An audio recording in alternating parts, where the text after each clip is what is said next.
In the late 70s, early 80s, the El Salvadorian government saw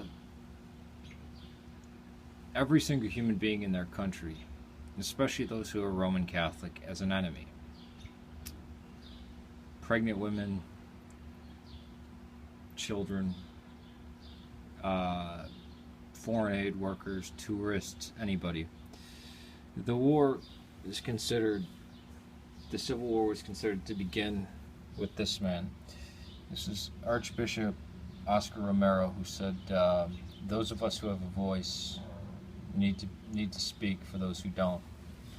And the government, the military, sat around in a room with other government officials and held a lottery for who would assassinate him.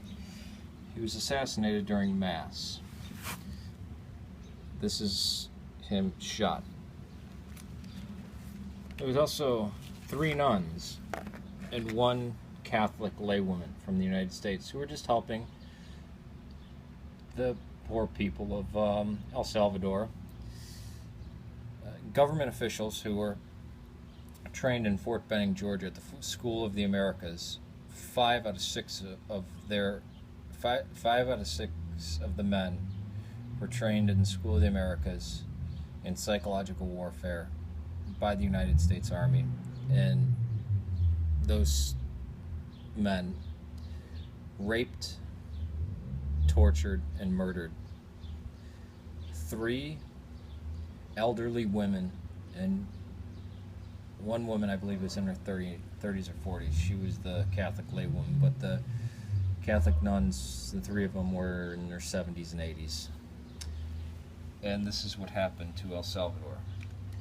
They painted the FMLN as a communist movement, and it was initially, but it was Catholic too. Because if you were a Catholic, you were marked for death. In fact, if you were anything, you were marked, they didn't care. They'd kill.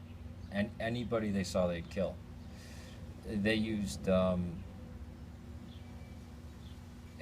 modified quote by Mao that Henry Kissinger used.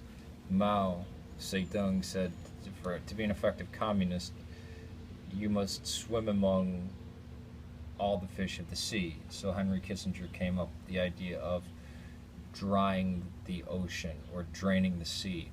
So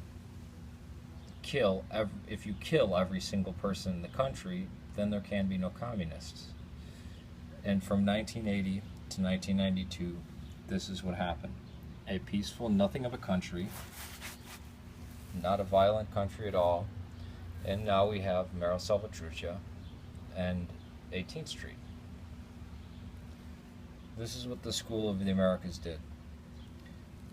This man, for just expressing a Catholic ideal, is called the founder of liberation theology. And these women who just went down there to help children were tortured and raped and murdered by men who were trained by the United States government. I could show you more pictures, but it would turn your stomach. There's many cases like this in Latin America. The Cristero War is one of them. Those are some of the first videos I had up here. But if you say, hey, Catholics are persecuted people, man, will the atheists get angry at you. Peace to you.